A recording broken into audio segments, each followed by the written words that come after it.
Yes बोलिए बेटा, आपके क्या क्वेश्चंस है? पहले तो good evening to all of you. मैं ड्राइव करके आया हूँ अराउंड 50 किलोमीटर्स, तो ट्रैफिक में थोड़ा लेट हो गया, तो हमारी मीटिंग का थोड़ा लेट हो गया। तो पहले तो बताओ कहाँ तक आपने सिलेबस कंप्लीट किया हुआ है सब लोगों ने? सर कंपोजिशन लेवी चालू है। अच्छा, पांचवी कंपोजिशन लेवी चालू है। अभी तक कैसे समझ में आ रहा है? अच्छे से समझ में आ रहा है? Yes sir. अच्छा, अंशिका कल कल से स्टार्ट किया। तो यस, कितने स्टूडेंट्स हैं जिनका कंपोजिशन लेवी तक जो है अभी तक कंप्लीट हुआ है? सर आरसीएम हो गया आज। मतलब आरसीएम हो गया। तो टेस्ट मैंने अपलोड कर दिया है। कब देने वाले हो टेस्ट? यस सर, टेस्ट दे दिया आज। दे दिया क्या? Very good, very good. Yes sir. और क्या अभी तक क्या दिक्कत गई सारे टेस्ट में? सर अभी तक वो टेस्ट को सबमिट कर सकते हैं क्या? नहीं नहीं, आप अभी इवेल्युएट करो। सबमिशन का तो अभी प्रोसेस में नहीं है, पर आपकी जब मैं 100 मार्क की टेस्ट लूँगा तो आई विल प्लान कि मैं वो इवेल्युएट करके दूँ। तो सर उसको इवैल्यूएट करने के लिए सजेस्टेड आंसर्स कहाँ हाँ, मिलेंगे? सजेस्टेड आंसर कल तक मिल जाएंगे आपको। Okay sir, thank you. हाँ हाँ। तो किसी को कोई doubt up to composition levy? अरे, डाउट ना आए तो दो रीजन हो सकते हैं। एक तो मैंने बहुत अच्छा पढ़ाया, नहीं तो कुछ नहीं समझा। दोनों में से क्या है? सर आपने बहुत अच्छा पढ़ाया। ठीक। सर मैंने कल बैच लिया, कोई बात नहीं बेटा, आप कंटिन्यू करो। मैं हर संडे आपसे जुड़ता जाऊंगा। तो हमारा टाइमिंग जो रहेगा 9 to 9:30 के बीच में ही सेशन का टाइमिंग रहेगा। मैं आपको अपडेट करते जाऊंगा। टोटल अराउंड ये जाएगा 75 80 आवर्स का। और ये एग्जाम ओरिएंटेड या ऐसा बैच है कि ये फास्ट ट्रैक नहीं है, एक तरह का रेगुलर बैच है। सारे कॉन्सेप्ट जो है बहुत अच्छे से क्लियर होता है। मुझे बताओ, जो भी जिसने भी अभी तक कंपोजिशन लेवी तक किया है, तो आपको कोई फास्ट ट्रैक लगा कि रेगुलर जैसा ही एकदम कंसेप्चुअली इन डिटेल लगा? नहीं सर, रेगुलर है। प्रॉपर रेगुलर, रेगुलर लगा सर। रेगुलर रेगुलर ही जैसे, लगा सर। रेगुलर जैसे इन डेप्थ। तो मैंने कॉन्सेप्ट जो है बहुत अच्छे से कवर किए है। इवन प्रॉब्लम सॉल्विंग भी किया है। क्वेश्चन है, उसके होमवर्क आप सभी सॉल्व कर रहे हो? Yes sir. एक ही यस जन। सर। सर हाँ हाँ, इसके साथ अमेंडमेंट हो जाए कि बेटा जो चैप्टर के एंड में मैं अमेंडमेंट्स दे रहा हूँ, बस उतनी अमेंडमेंट्स करनी है आपको। हर चैप्टर के एंड में जो अमेंडमेंट्स है रहेगी, जो मैं यहाँ ले रहा हूँ उतनी ही करनी है। उससे ज़्यादा अमेंडमेंट्स नहीं करनी है। तो आपके साथ साथ में अमेंडमेंट्स होती जाएगी, जो May 25 एग्जाम को अप्लीकेबल है। चलिए, सबसे पहले तो मुझे बताइए, सप्लाई ये चैप्टर पे किसको क्वेश्चन? अच्छा, दूसरा आरसीएम। आरसीएम चैप्टर जो हमने किया, तो सप्लाई चैप्टर जो है, तो सप्लाई चैप्टर में इसके बाद चार्ट ही बढ़ने का, ओके, रिवीजन के लिए। और जो एग्जामिनेशन क्वेश्चंस है और आरटीपी के क्वेश्चंस है उसके ऊपर ज़्यादा फोकस करने का, ठीक है? तो अब आपकी जो सेकंड रीडिंग होगी, जैसे आप जब भी प्लान करोगे सेकंड रीडिंग में भी, मिड ऑफ फेब जो चैप्टर हुए हैं या फिर मार्च में, तो एक रीडिंग जो है चार्ट से रिवीजन आप कर लेना मिड ऑफ फेब तक। ओके, और जस्ट गो थ्रू कर लेना एग्जाम के सिलेक्टेड क्वेश्चंस और आरटीपी के क्वेश्चंस पे, बस इतना ही करो, इससे ज़्यादा आपको करने की ज़रूरत नहीं है, ठीक है? उसके बाद में नेक्स्ट, तो मैं एक तो आपको ये बताऊंगा कि जहाँ तक है, हमने देखा आरसीएम। आरसीएम में थोड़ा अ, समझ जाता है, लेकिन थोड़ी दिक्कत जा सकती है ओके रिटेन करने में। ऐसा हो रहा है आरसीएम में कि रिटेन करने में दिक्कत जा रही है थोड़ी? Yes sir. हाँ, तो अगर रिटेन करने में दिक्कत जा रही है, तो सबसे पहले तो मैं आपको बता दूं आरसीएम में होता क्या है। आरसीएम में आप पैरामीटर ज़्यादा सोचे कि फिर कंफ्यूज हो जाओगे। जैसे मैंने कहा कि आरसीएम पढ़ना कैसे है। सप्लायर जो है, सप्लाई एग्जाम्पल के तौर पे ले लो हम लीगल सर्विस पढ़ रहे हैं, तो सप्लायर, एडवोकेट या इंडिविजुअल एडवोकेट या firm of advocate, legal service, business entity. बस इससे ज्यादा अभी कोई भी पैरामीटर मत बनाओ। जब भी प्रॉब्लम आएगा तो ऐसा ऐसा ऐसा होगा, तो वो सिचुएशन में रिवर्स चार्ज, नहीं तो नहीं, ठीक है? तो आरसीएम को हर वीक में फ्रिक्वेंटली लो और अपने माइंड को ये तैयार करो कि दिस दिस दिस तो रिवर्स, नहीं तो फॉरवर्ड, या एग्जाम्पशन रहा तो एग्जाम। बस ये तीन लाइन याद रखो। ओके, दिस दिस दिस तो रिवर्स, नहीं तो फॉरवर्ड, नहीं तो कोई एग्जाम्पशन होगा तो एग्जाम्पशन, ठीक है? सबको क्लियर? इससे ज्यादा पैरामीटर मत सोचो। ओके, कि वो बिजनेस एंटिटी नहीं होगी तो क्या, वो ऑटोमेटिक आंसर आते जाएगा। बस याद रखते वक्त उसी फॉर्मेट में याद रखो। डन? Hello sir. हाँ बोलो। सर आरसीएम में सर बस वो दिस दिस दिस याद रहता है, आगे पीछे का भूल जाते हैं। मतलब मतलब आपने बोला ना कि दिस दिस दिस हुआ, तो ऐसा होता है कि मतलब लीगल सर्विसेज में एंटिटी वगैरह वाला, हम्म। तो सर ये लीगल सर्विस और एंटिटी भूल जाते हैं, सिर्फ दिस दिस दिस याद रहता है, हाँ, तो इतने इसके समझ। लिए एक काम कर, ग्रुपिंग कर और कोई मेमोरी टेक्निक बना। ग्रुपिंग ओके ऐसा सर। कर कि जहाँ रिसिपिएंट में बिजनेस एंटिटी लिखा, कहाँ लिखा बिजनेस एंटिटी में, लीगल सर्विस और गवर्नमेंट सर्विस, बिल्कुल हाँ समराइज फॉर्म में। लीगल ठीक है। सर्विस, गवर्नमेंट सर्विस, लेने वाला बिजनेस एंटिटी। ओके। दूसरा, एक मिनट ना। दूसरा बेटा, यहाँ पे लेने वाला बहुत सी जगह बॉडी कॉर्पोरेट या लेने वाला रजिस्टर्ड पर्सन। तो ऐसा ओके। ग्रुपिंग कर। तू यहाँ पे तरीके दे कि किस तरह से तू याद रख सकता है। रिसिप तुमको मेनली तो रिसिपिएंट ही याद रखना पड़ता है। हाँ, कुछ हाँ मेन क्राइटेरिया है। और आरसीएम ऐसा चैप्टर रखना कि जो तुम सेंटर पे, मेरा चार्ट सेंटर पे लेके जाना, और ठीक है। सेंटर पे ले जाके 1 घंटे पहले पढ़ लेने का कि ये ऐसा ऐसा ऐसा तो रिवर्स चार्ज। तो ये ठीक चैप्टर ऐसा एक चैप्टर है कि जिसको आप को थोड़ा वार्म अप चाहिए, और एग्जाम के 1 1.5 घंटे पहले स्पेसिफिक इसको 45 आधी घंटा रखना। आरसीएम को है। पहले ओके पढ़ा सर। होगा तो भी, तो वो तब के तब याद रह जाएगा और आपको याद आ जाएगा। ठीक एंड है। सर आप प्रेस्टीज पॉइंट पे कितने बजे मिलते हैं? मैं मिलता हूँ 1:30 से 3 बजे के बीच में। Okay sir, thank you. ठीक है, नेक्स्ट और कोई? अच्छा, कंपोजिशन लेवी इजी लगा? हाँ सर। इजी था, ठीक है। अब मैं देखो, कंपोजिशन लेवी में मैंने आपको बहुत प्रैक्टिकल ओरिएंटेड पढ़ाया, बहुत डेप्थ में पढ़ाया, क्योंकि इंटर में मैं ये पर्सनली मानता हूँ कि आपको आगे जाके आर्टिकलशिप करनी है, ऑफिस ज्वाइन करना है, तो आपको नॉलेज अच्छा चाहिए। पर मैं बेटा ये कहना चाहूँगा कि थोड़ा सा अगर आपको ऐसा लगा कि भाई सर डेप्थ में ले रहे हैं और चीज़ें समझ रही है, पर कहीं पे थोड़ा सा प्रॉब्लम है, तो डरना मत। कंपोजिशन लेवी पे जितने एग्जाम के और आरटीपी के क्वेश्चन है उतने ही कर लेना। ठीक है। पर जिसको मेरे पढ़ाने से अच्छे से समझ में आया, तो ये बहुत अच्छी बात। जिसको अगर मेरे पढ़ाने से अच्छे से समझ में मतलब आने में थोड़ा कहीं कहीं दिक्कत जा रही है, तो वो थोड़ा वहाँ फ्रिक्वेंट रिवीजन करे, मेरे को बार बार क्वेश्चन पूछे, मैं हर संडे को आपके साथ कनेक्ट होगा, और थोड़ा सिंप्लीफाइड मैनर में सिर्फ क्वेश्चंस पढ़े, कॉन्सेप्ट को समझ के, तो आपका अच्छे से कवर हो जाएगा। ठीक है। सर हाँ। कंपोजिशन लेवी में जब आपने पढ़ाया तब समझ गया, मतलब सिंपल भी लगा। पर फिर वो रिवाइज करने में कंफर्ट नहीं आ रहा है, जैसे इसके पहले के चैप्टर्स में से सब तुरंत क्लिक हो जाता था, वैसे इसमें नहीं हो रहा है। हाँ, तो इसमें ऐसा कर, रिवाइज से ज्यादा, can you attempt the questions? Have you tried that? नहीं सर, अभी तक नहीं। तो हमने क्लास में जो क्वेश्चंस लिए वो अच्छे से समझ में आए? सर आपने आज वो आपके रेगुलर क्लास का लेक्चर अपलोड किया था, तो हम्म। वो वाले लेक्चर में कोई क्वेश्चंस हुए ही नहीं अच्छा, थे। तो फिर और कॉन्फिडेंस आएगा। रुक जाना। नेक्स्ट वाले इसमें, मतलब कल वाले लेक्चर में मैं कंपोजिशन के क्वेश्चंस रिकॉर्ड कर रहा हूँ। वैल्यू ऑफ सप्लाई और कंपोजिशन के क्वेश्चंस में रिकॉर्ड कर रहा हूँ। तो उसमें और कॉन्फिडेंस, तब तक एक रिवीजन और कर लेना, बाकी मैं क्वेश्चंस में कवर कर लूंगा। ठीक है। ओके सर, हाँ। Thank you. Okay. Yes sir Rishabh. Revision के लिए ऋषभ, आपके तुम्हारे पास वी स्मार्ट का ये कहाँ से आ गया लोगो? आवाज नहीं आ रही, आवाज नहीं आ रही ऋषभ। सर वो स्क्रीनशॉट ले लिया था मैंने। अच्छा। अच्छा, यस बोलो बेटा। सर रिवीजन के लिए आप ये यूट्यूब वाले प्लेलिस्ट की वीडियोस देख सकते हैं हम? हाँ, वो देख सकते हैं, अदरवाइज 10 फेब से मेरा आर आर रिवीजन चालू हो रहा है, तो नया भी देख लेना तब तक। अभी तो क्या करो, अभी तो आप जो रेगुलर क्लास में चल रहे हो सेल्फ रिवीजन करो। 10 फेब से आर आर रिवीजन न्यू आने वाला है 5.0, तो उसके देख लेना।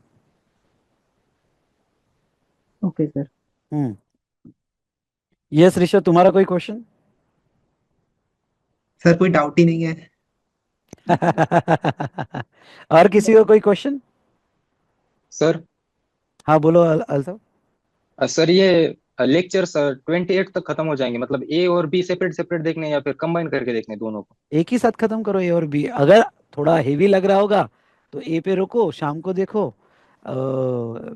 या फिर ए और बी जो है, ओके, एक दिन में खत्म कर सकते थे, एक दिन में खत्म कर दो। सर आरआर रिवीजन अपना वो फेस टू फेस भी होता है या फिर सिर्फ यूट्यूब पे ऑनलाइन होता है? लाइव होता है बेटा आर आर रिवीजन। अच्छा ओके सर। हाँ, पर मैं आपको सच कहूँ क्या, सभी को, जो चैप्टर तुमको थोड़ा कॉन्सेप्चुअली ऐसा लगता है कि इसको रिवीजन चाहिए, वहीं आर आर रिवीजन में टाइम देना। अदरवाइज आपका अभी बहुत अच्छे से हो रहा है। बस जो चैप्टर जो है, जो लग रहा है कि भाई इसको थोड़ी रिवीजन चाहिए, आरसीएम को रिवीजन चाहिए या आईटीसी को रिवीजन चाहिए, तो वही चैप्टर रिवाइज करना। सेल्फ स्टडी पे ज्यादा बिलीव करना, जहां जरूरत है वहां आरआर रिवीजन देखना। ठीक है, कुछ भी डिस्कशन, कोई भी सवाल पूछो यार क्वेश्चन में कि सर पढ़ाई कैसे करे, क्या करे। सर ओके, अभी बच्चे आए नहीं है। कुछ मोटिवेशन कर दो सर। हाँ? हाँ सर, मोटिवेशन दे दो सर, उसी का डर रहता है लास्ट लास्ट में। पढ़ पूरा लेते हैं, फिर लास्ट में यही होता है कि मिक्सअप ना हो जाए, और सर थक जाते हैं दिन भर क्लास कर करके, तो उसके बाद मोटिवेशन के लिए सर जब सबसे उम्मीद पहली ही नहीं बात तो बचती है बेटा, तो। आप जितनी मेहनत कर रहे हो वो बहुत ज़्यादा यहाँ पे काबिल तारीफ है कि आज सुबह से, मतलब सुबह से आप जो है पढ़ते पढ़ते पढ़ते पढ़ते हो, हर सब्जेक्ट पढ़ते हो। तो ये अपने आप में बहुत बड़ी बात है। और मैं आपको ये कहूँगा कि ये जो मेहनत अभी आप कर रहे हो, ये लाइफ में आपको खुद याद दिलाएगी कि हाँ तब हमने किया और आज हम सक्सेसफुल हुए। तो यस, मैं ये कहूँगा कि पढ़ते पढ़ते आपको इवनिंग तक तो कभी कभी बोर हो जाता होगा, कभी कभी ये भी लगता होगा कि यार क्या लाइफ ऐसी जा रही है। ओके, तो यहाँ मतलब झंडू माम बन गए हो, कुछ नहीं बस पढ़ रहे हो पढ़ रहे हो पढ़ रहे हो।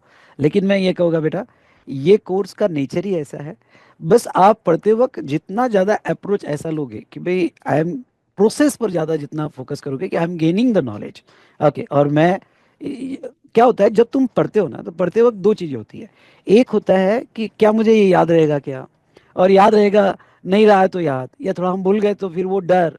तो एक हम एजुकेशन सिस्टम में हमारे इंडिया में ऐसा है कि जब हम पढ़ते हैं तो साथ साथ में एक डर पैरेलल पैदा होता है कि याद रहेगा कि नहीं रहेगा, अगर बहुत डिफिकल्ट आ गया तो क्या होगा। ओके, या फिर मैं एग्जाम में लिख पाऊंगा कि नहीं लिख पाऊंगा। तो ये सारा चीज ऐसा होता है पढ़ते वक्त। तो पढ़ते वक्त ये ध्यान रखो कि अपने आप को प्रोसेस में इन्वॉल्व रखो। याद आ जाता है, भरोसा रखो मेरी बात पे कि याद आ जाता है, बस पढ़ो। ऐसा मत पढ़ो कि जस्ट पढ़ना है इसलिए। जैसे एग्जाम्पल के तौर पे तुम यहाँ पे पढ़ रहे हो, पढ़ते वक्त ऐसा ज़्यादा से ज़्यादा स्क्रिबल करो कि भाई एग्जाम्पल के तौर पे ये देखो, आप यहाँ आ, एक मिनट, आप जो है यहाँ पे आरसीएम पढ़ रहे हो। ओके, तो RCM, legal service, advocate, individual advocate, या मतलब कोई हमें कोई बहुत अच्छे से तो लिखना है नहीं, हमें तो बहुत नॉर्मल लिखना है। तो जस्ट मिनट, तो एडवोकेट, इंडिविजुअल एडवोकेट, ऐसा स्क्रिबल करते जाओ। जितना स्क्रिबल करोगे उतना आप एंगेज रहोगे और उस प्रोसेस को एंजॉय करोगे। तो जैसे आपने लिख दिया आरसीएम, किसको, लीगल सर्विस। ओके, उसके बाद में advocate, individual advocate, firm of advocate, कौन, तो बिजनेस एंटिटी, दैट्स ऑल, खत्म हो गया। तो ऐसे जितना ज्यादा स्क्रिबल, ऐसे स्क्रिबल करो खुद को समझ में नहीं आए, पर स्क्रिबल करो, आपको वो एक्टिव रखता है। तो इस प्रोसेस को एंजॉय करो। तो 2 घंटे ऐसे निकल जाने चाहिए कि आपको भी नहीं पता चलना चाहिए कि मेरे कैसे निकल गए 2 घंटे। यार मैं तो पूरा टोटली एंगेज था। रियल पढ़ाई वो जब समय का पता ना चले। ओके, और कोई बर्डन से आप नहीं कर रहे हो तो कोशिश करो, स्क्रिबल करो, टेबल बनाओ, और ये टेंशन छोड़ दो कि मुझे याद नहीं रहेगा। जितना ज्यादा आप मेमोरी को बार बार स्क्रिबल करके, बार बार उस वर्ड पे फोकस लाके, जितना ज्यादा आप अपने मेमोरी को यहाँ पे रिकॉल करवाओगे चीजें, उतना ज्यादा मेमोरी कनेक्शन लगाती है, उतना ज्यादा आपको याद दिलाती है। पर अगर आप ऐसा कर रहे हो कि 2 पिलो ले लिए, बुक रख ली, ओके, चार्ट रख लिया, ओके, बस वर्ड्स पे आपका फोकस नहीं हो रहा है, बस पढ़ते जा रहे हैं, हाँ ये ऐसा है, यहाँ ये ऐसा है, यहाँ ऐसा है, तो उतना ज़्यादा वर्ड्स मिसिंग हो जाते हैं, पॉइंट मिसिंग हो जाते हैं। और सिर्फ पढ़ना इसलिए पढ़ते हो, टाइम भी चले जाता है। इसलिए जितना ज़्यादा हो सके स्क्रिबल करो। ओके, समझ लो कोई क्वेश्चन आप पढ़ रहे हो, कोई क्वेश्चन में, हाँ ये क्वेश्चन में ये था, कर लिया आपने स्क्रिबल, मतलब कंपोजिशन वाला था, हाँ मैंने ये सप्लाई ऑफ सर्विस का है कंपोजिशन वाला। ओके, सप्लाई ऑफ सर्विस का है, तो यहाँ पे 50 लाख की लिमिट इंपॉर्टेंट थी। ओके, 10 to A लगेगा। ओके, बस ऐसा स्क्रिबल करते जाओ। ये स्क्रिबल टेक्निक इतनी अच्छी है कि I got 81 in IDT, 78 in DT. Okay, chart तो बना लिए थे मैंने 3 महीने पहले ही, पर बाद में सिर्फ स्क्रिबल करता था। एंड मुझे लॉ में 76 मार्क्स है। तो मैं ये लॉ सब्जेक्ट को बहुत अच्छा मैंने स्कोर कर लिया था। ये समझ में आया बेटा? Yes sir.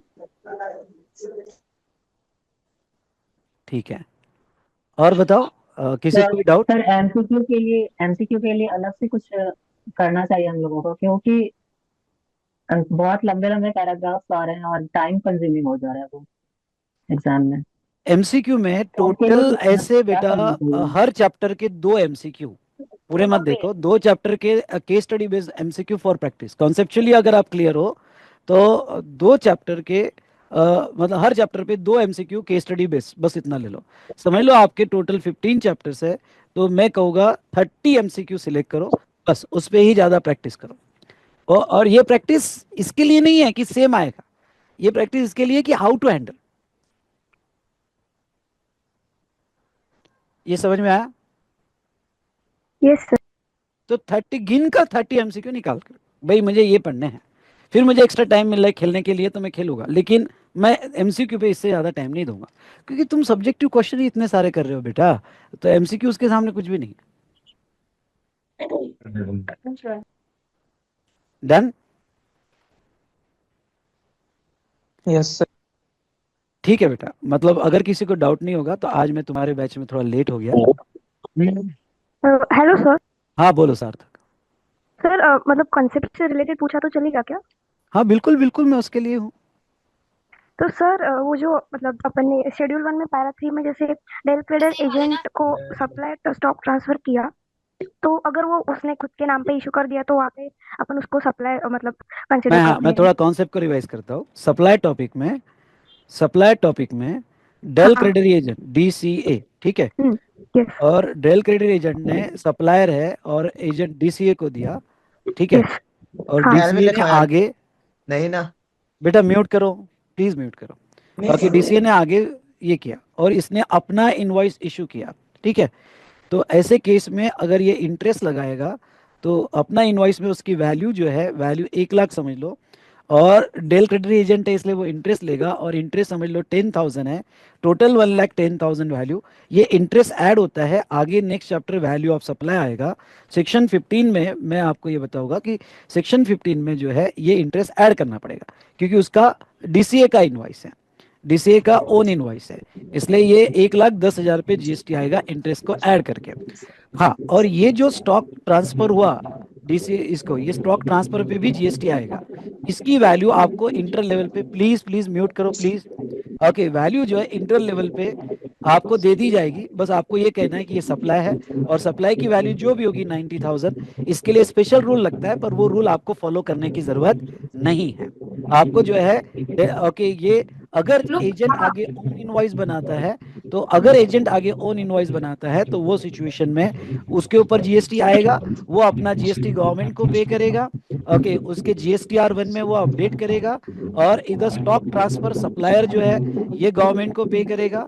ओके, इस पे जीएसटीआर 1 में अपडेट करेगा, और इसका क्रेडिट, इसके 90,000 पे जो भी जीएसटी आएगा इसका क्रेडिट ये यहाँ पे एजेंट ले ले, आगे एजेंट ले लेगा।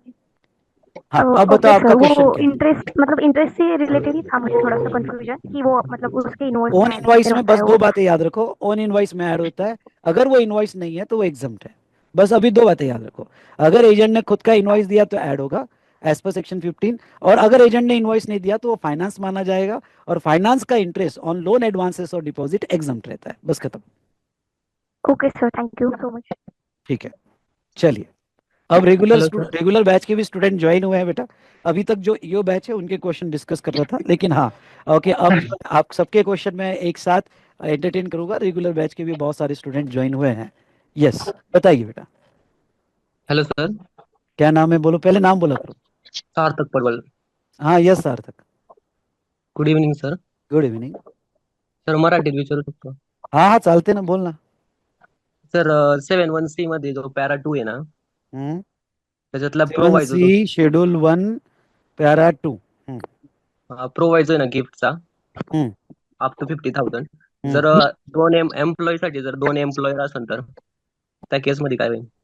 नहीं, अभी देखो सवाल क्या है इसका, मैं थोड़ा एक्सप्लेन कर देता हूँ कि पैरा 2 में अगर कोई भी गुड्स या सर्विस सर्विस रिलेटेड को दी जाती है या डीडीपी को दी जाती है, और ये विदाउट कंसिडरेशन दी जाती है, तो हमारी गवर्नमेंट कहती है कि नहीं भाई, हम नहीं मानेंगे, तुमने रिलेटेड को दिया, ओके, या डीडीपी को दिया, तो हम छोड़ेंगे नहीं, हम इसको सप्लाई कह देंगे, और इस सप्लाई पे आपको जीएसटी देना पड़ेगा। हम प्लीज प्लीज म्यूट करो बेटा, इतना तो आप सीए के बच्चे हो, डिसिप्लिन फॉलो करो प्लीज। ठीक है, तो अब ऐसे केस में यहाँ पे, अब देखो बेटा, ये सप्लाई गवर्नमेंट कहती नहीं, हम तो प्लीज, अरे जल्दी इधर आइए। किसका आ रहा है आवाज?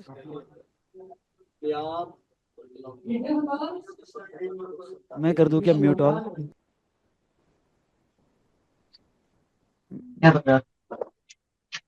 ठीक है, अब थोड़ा प्लीज प्लीज ये कॉन्सेप्ट समझिएगा प्लीज। तो गवर्नमेंट कहती है रिलेटेड को दिया, देख भाई रिलेटेड को दिया, ओके वो तेरा अरेंजमेंट है, तेरा रिलेटेड है, तू कुछ भी कर सकता है, हम सप्लाई बोलेंगे।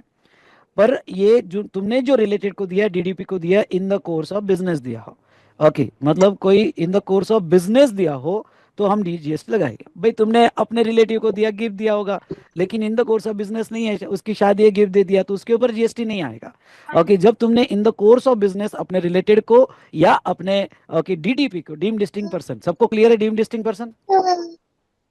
अरे यस और नो? डीडीपी सबको क्लियर है? Yes sir. ठीक है, यस तो सर। आपने अपने ही सेपरेट रजिस्टर्ड ब्रांच को ओके दिया, तो वो केस में हम जीएसटी लगाएंगे और सप्लाई ट्रीट कर देंगे। अब पर इंपॉर्टेंट कंडीशन है, इन द कोर्स ऑफ बिजनेस आपने देना चाहिए, ठीक है? Okay in the course of business देना चाहिए। अब देखो यहाँ पे एक प्रोविजो डाली गई है, और प्रोविजो क्या डाली गई है मैं फिर से रिवाइज करता हूँ। अगर एम्प्लॉयर ने, सुनिएगा ये प्रोविजो कब अप्लाई होगी, अगर एम्प्लॉयर ने एम्प्लॉय को गिफ्ट दिया, ओके तो पहली कंडीशन एम्प्लॉयर होना चाहिए और उसने एम्प्लॉय को गिफ्ट दिया है, और इस गिफ्ट की वैल्यू, सुनिएगा इस गिफ्ट की वैल्यू 50,000 से ज्यादा होगी तो हम सप्लाई मान लेंगे और आपको जीएसटी देना पड़ेगा, ठीक है डन। पर अगर एक एम्प्लॉय दूसरे एम्प्लॉय को देता है, एम्प्लॉय एक एम्प्लॉय दूसरे एम्प्लॉय को देता है, तो वो केस में जीएसटी नहीं आएगा। ओके ये प्रोविजो तभी कहती है जब एम्प्लॉयर ने एम्प्लॉय को गिफ्ट दिया हो और जिसकी value in a financial year 50,000 से ज्यादा हो, तो ही जीएसटी आएगा। अब ये क्लियर हुआ? सर पण येस एका सर. यस सार्थक जर बोल। दोन एम्प्लॉयर जर असेल आणि त्यांनी जर 50-50 हजारापर्यंत दिला असेल गिफ्ट, ते तर ती in the case course of business आहे का सार्थक? कारण की हा प्रोव्हिजो लागतो इन द कोर्स ऑफ बिझनेस। दोन एम्प्लॉय का कशासाठी बिझनेस करत आहे? दोन एम्प्लॉई नाही सर, एम्प्लॉयर. आता एक एम्प्लॉईने हाफ इयर मध्ये एका एम्प्लॉयर काम केलं आणि दुसऱ्या हाफ इयर मध्ये दुसऱ्या एम्प्लॉयर काम हा नाही नाही नाही, ते पर एंटिटी आहे, केलं. ते पर एंटिटी। मला काय माहित, माझ्याकडे कोणी एम्प्लॉय असेल आणि मी त्याला 25,000चं गिफ्ट दिलं, तो सोडून गेला कन्याकुमारी, मला काय माहित दुसरा एम्प्लॉयर काय देणार त्याला? कळलं का? हो sir, thank you. Excuse me sir. मैं मराठी में बोला, कुछ समझा क्या किसी को? सर हाँ? चलो ठीक है, नेक्स्ट क्वेश्चन। सर हाँ बोलो। जो आपने आपने कंपोजिट सप्लाई पढ़ा थे, कंपोजिट मिक्स, तो सर जो अल्कोहल होता है लिकर जो, तो वो किस में आएगा उसके साथ? देखो मतलब कंपोजिट ये सब सप्लाई करते हैं। मतलब क्या, पहले तो मैं बता दूं। कंपोजिट सप्लाई अगर हम देखें तो कंपोजिट सप्लाई मतलब two or more taxable supply, taxable supply, okay, supplied in conjunction with one another, ordinary in the course of business, okay, etc. ordinarily वो naturally bundled है, okay, वो naturally bundled है और ordinarily supplied है। Two taxable supply, taxable supply मतलब जिसके ऊपर levy हुई हो, और लेवी में अल्कोहल नहीं आता है, तो अल्कोहल के साथ अगर चकना दिया जाए चकना समझता है ये सबको? यस सर, पीनट्स, ठीक है, काजू। तो अल्कोहल के साथ अगर चकना दिया जाए तो ये कंपोजिट सप्लाई में नहीं आता है, और ये जाता है यहाँ पे मिक्स सप्लाई में। अब आपका कहना है कि सर ये मिक्स सप्लाई में जाएगा तो फिर इसके ऊपर जीएसटी कैसे लगेगा, क्योंकि मिक्स सप्लाई में यहाँ पे, तो ऐसे केस में ये जो है ये सप्लाई ओके एक्साइज में क्लासीफाई होता है, और एक्साइज और वैट इसके ऊपर लगता है, क्योंकि ये जो सप्लाई है ये इसकी लेवी जीएसटी में है ही नहीं। कंपोजिट सप्लाई जीएसटी नहीं लगाता है, सेक्शन 8 जो है, सेक्शन 8 जीएसटी नहीं लगाता है, वो सिर्फ क्लासीफाई करके देता है। ओके तो लेवी होगी या नहीं होगी ये तो चार्जिंग सेक्शन से आएगा 9 से, लेवी सिर्फ टैक्सेबल सप्लाई पे है, ओके नॉन टैक्सेबल सप्लाई पे नहीं है, तो ये सिर्फ क्लासीफाई करता है। इसलिए अगर किसी के दिमाग में होगा कि अल्कोहल के साथ चखना होगा तो फिर तो सर जीएसटी लग जाएगा, क्योंकि चखने का रेट हाईएस्ट रेट हो जाएगा जीएसटी का। नहीं, वो जो सप्लाई है वो यहाँ क्लासीफाई ही नहीं होता, ओके क्यों? क्योंकि उसके ऊपर ये यहाँ मिक्स में भी क्लासीफाई करे या कंपोजिट में भी क्लासीफाई करे तो भी कंपोजिट में तो आएगा ही नहीं, बात करने से मतलब ही नहीं है, अननेसेसरी मैं आपको कंफ्यूज क्यों करूँ। कंपोजिट में आएगा ही नहीं क्योंकि वहाँ टैक्सेबल सप्लाई बोला, आएगा तो मिक्स में आएगा, और मिक्स में एक्साइज के हाईएस्ट रेट रहेंगे तो उसकी लेवी यहाँ नहीं, वो ऑटोमेटिक एक्साइज और वैट में जाएगी। ये समझ में आया क्या? सर जैसे अगर बार में लेकर के साथ चखना सर्व कर रहे हैं तो चखने पे जीएसटी नहीं आएगा? नहीं आएगा, जब तक ओके सर, और एक और ताजा चखने का बिल हाँ अलग हाँ। नहीं होगा। अगर बिल और में एक और सर बिल में सीबीआईसी का, सॉरी टैक्स सर। इनवॉइस ऐसा लिखा हुआ है, बिल में टैक्स इनवॉइस ऐसा लिखा हुआ है, और टैक्स इनवॉइस में ओके वाइन लिखा हुआ है, वाइन में एक्साइज ड्यूटी लिखा हुआ है, और एक्साइज ड्यूटी 28% लिखा हुआ है, और उसका ड्यूटी निकाला है। और दूसरा, अगर बिल में चखना अलग से लिखा गया, फ्री नहीं दिया गया, और उसका वैल्यू लिखा गया 2,000 रुपए का, चखना खा लिया आपने, ओके, तो ऐसे केस में यहाँ पे बिल में अलग लिखा होगा तो ही जीएसटी आएगा, नहीं तो अलग से जीएसटी नहीं आएगा। Okay sir. डन। सर एक और सीबीआईसी क्लेरिफिकेशन थी, जो sale of prasadam by religious place. हाँ, तो सर जैसे इस्कॉन टेम्पल है, तो सर उसमें मतलब कितनी उनकी मर्चेंडाइज वो सेल करते हैं, तो उस पर क्या जीएसटी नहीं आती सर? नहीं आती। ओके, मतलब वो जैसे बालाजी ले लो, बालाजी टेम्पल जो है लड्डू सेल पूरा हिंदी बाल मत देखियो, लेकिन मैं तो बेटी नहीं हूँ, मैं हूँ कल्लू कालिया। जैसे कल्लू कालिया को पिक कर दो। हाँ, पर ये बंदा कौन है, नाम कुछ किसी को ध्यान में आ सर रहा है? फेक है, हाँ प्रॉक्सी हाँ, फेक है सर, ऐसे ही पता नहीं कौन।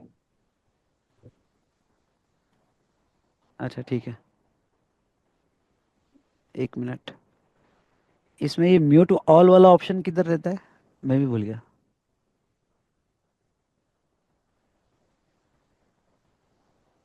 देखना पड़ेगा, चलो ठीक है। तो बालाजी लड्डू जो है, अब ये मैं कहूँ लड्डू जो सेल करते हैं, ये लड्डू सेल करना बिजनेस एक्टिविटी नहीं है। ओके, बिजनेस एक्टिविटी नहीं है। क्यों बिजनेस एक्टिविटी नहीं है? क्योंकि बिजनेस की डेफिनेशन कहती है क्लॉज ए, ओके, यहाँ पे manufacture, commerce, trade, profession, vocation, wager. दूसरा बी कहता है incidental activity, incidental activity to clause A, इससे रिलेटेड इंसिडेंटल एक्टिविटी ही बिजनेस मानी जाएगी। जब मेन एक्टिविटी बिजनेस नहीं है, ओके, टेम्पल में, इस्कॉन में और बालाजी में लोग आ रहे हैं, तो वो अपनी श्रद्धा के हिसाब से आ रहा है, स्पिरिचुअल ओके और रिलीजियस एक्टिविटी के हिसाब से आ रहा है। तो जब मेन ही नहीं है तो उसका इंसिडेंटल, थोड़ा बहुत पैसा कमाया होगा लड्डू पे, थोड़ा बहुत पैसा कमाया होगा इस्कॉन टेम्पल ने, पर वो भी बिजनेस एक्टिविटी नहीं मानी जाती है। ठीक है, done. Thank you. Okay, any other question? Good evening sir. एक आर्य का क्वेश्चन है, सर आपसे पुणे में अगर फेस टू फेस मिलना होगा तो प्रेस्टीज पर कब आते हो आप? मैं आता हूँ 1:30 से 3 o'clock के बीच में दोपहर को। यस बेटा, किसने पूछा क्वेश्चन? सर समायरा सेठ। यस बोलो बेटा। सर जो सीबीआईसी क्लैरिफिकेशन थी about the name plate consideration point में, हाँ, सर अगर जैसे हमने किसी एनजीओ को डोनेट किया और उन्होंने as a gesture of gratitude हमारे बिजनेस का नेम लिखा। नहीं अलाउड नहीं है, वहाँ से सीबीएसई स्ट्रिक्ट है। वहाँ बोलता ओके है सर। कि बिजनेस का नाम इनडायरेक्टली प्रमोशन है, you should write individual name. अभी तो क्लैरिटी यही है कि don't write business name, otherwise it will be treated as supply. Okay sir. And sir जैसे आप क्वेश्चन सॉल्व करवाते हो क्लास में, it is a paragraph form, hmm, तो हम उस पैराग्राफ को पॉइंटर्स में डिवाइड कर सकते हैं फॉर अ बेटर मैं भी तो बेटा 2 लाइन की 3 लाइन के पैराग्राफ होते हैं, पर you can divide in point wise manner also. मैं पूरा पैराग्राफ नहीं लेता हूँ, मैं 2-2 लाइन का लेता हूँ। Okay sir, thank you. Yes, और कोई question? Good evening sir. Good evening बेटा। माई सेल्फ आकाश दास। हाँ हाँ, सर मुझे एक डाउट है कि ये जो पैरा 1 शेड्यूल 1 में अगर कोई भी इनकम को मैं डिस्पोज करता हूँ या परमानेंट ट्रांसफर करता हूँ, और कोई भी अगर मैंने गुड्स को उसका, ना, हाँ, business assets, business businesses, assets को, हाँ, अगर मैं उसे ट्रांसफर करता हूँ या डिस्पोज करता हूँ, और अगर मैंने आईटीसी नहीं लिया है, और अगर मैं उसे डोनेट करता हूँ या फिर ट्रांसफर करता हूँ अपने लिए, लाइक पर्सनल यूज करने के लिए, तो क्या उसमें मैं जीएसटी लगाऊंगा? पहली बात तो बेटा विदाउट कंसिडरेशन है, मतलब आप जो दे रहे हो, पहली बात तो ये वर्ड्स में पढ़ो ही मत। ओके, वो बहुत चार्ज नहीं हुआ टेक्निकल नहीं, वर्ड है, रुको। बहुत सार और यहाँ पे टेक्निकल वर्ड है, चार्ज नहीं है ट्रांसफर और ना, डिस्पोज। लेकिन हो गई आज ओके, तो लगा दो। प्लीज प्लीज बेटा म्यूट करो प्लीज। ओके, तो ट्रांसफर और डिस्पोज मतलब तुमने एक लाइन में समझ लो, किसी भी पर्पस के लिए बिजनेस से निकाल दिया उसको, जिसका आपने आईटी से लिया हो। गवर्नमेंट कहती है ये क्या बात हुई यार, हमने आईटीसी बिजनेस में कैस्केडिंग इफेक्ट नहीं होना चाहिए इसलिए दिया, तूने तो बिजनेस से बाहर ही फेंक दिया ये गुड्स को। तू डोनेट कर, घर पे लेके जा, कहीं पे लेके जा, तूने बिजनेस के बाहर कर दिया ये गुड्स को परमानेंटली। ओके, तो ये हमारे साथ तो धोखा हुआ ना। हमने तेरे को आईटीसी दिया क्योंकि तू ये से बिजनेस चलाएगा, ओके, और टैक्सेबल गुड्स बनाएगा। ओके भाई, मैं यहाँ पे जो गाय पाल रहा हूँ दूध मिलने के लिए। ओके, तो ये तो गाय का बेनिफिट ले लिया और दूध कुछ मिला नहीं, गाय का चली गई। तो गवर्नमेंट कहती है कि तू आउटवर्ड का बिजनेस करेगा, हमें टैक्स देगा, तो हम तेरे को क्रेडिट देंगे to avoid the cascading effect. तो ऐसे सिचुएशन में ये ट्रांसफर और डिस्पोज का मतलब तूने आउट ऑफ द बिजनेस कर दिया उसको परमानेंटली, जिसका आईटीसी लिया। कोई भी रीजन हो, डोनेशन हो, तुम घर पे, अभी मैंने 2 दिन पहले एक केस हैंडल की, बंदे ने 5 एसी वाला केस बताया था, आपको याद है? जी सर। ओके, बंदे ने यहाँ पे बाइक खरीदी, ओके, सिमिलर बाइक खरीदी, और 2 बाइक घर पे बिजनेस के नाम पे खरीदी, और 2 बाइक लेके गया घर पे। तो वो कहीं पे भी लेके जा, आउट ऑफ द बिजनेस लेके गया कि ये क्लॉस्ट्रिक हो जाता है। ये बोलता है कि आईटीसी लिया गया, आईटीसी लिया होगा तो हमें उसको सप्लाई बोल और उसका टैक्स दे, खत्म कर। ओके, हमने तेरे पे विश्वास रख के आईटीसी दिया था तेरे को। Done, clear?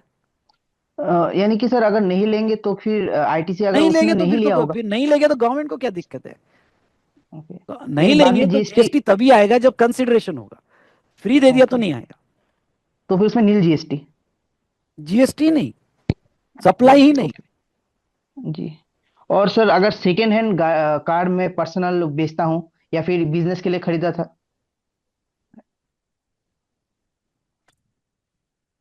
हेलो। हाँ बोलो। जी सर, मैं बोल रहा हूँ कि अगर मैंने सेकेंड हैंड कार खरीदा था बिजनेस के लिए और बाद में मैंने उसको सेल कर दिया, तो फिर जिसमें मैंने ऑलरेडी आईटीसी ले लिया है, तो फिर उसमें क्या जीएसटी ऐड होगा? मैंने बहुत क्लियर बताया था। कोई इसका आंसर देना पड़ेगा, देगा कोई इसका आंसर? क्या एक बार रिपीट करवाना? पर्सनल कार पहले तो बिजनेस की नहीं होती है। वो आइदर बिजनेस असेट बताओ या पर्सनल बताओ। तुमने तुम्हारे बिजनेस के बैलेंस शीट में बता दिया कि वो फिर बिजनेस की होगी, तो मुझे पहले बता कि वो पर्सनल कार बिजनेस मतलब क्या?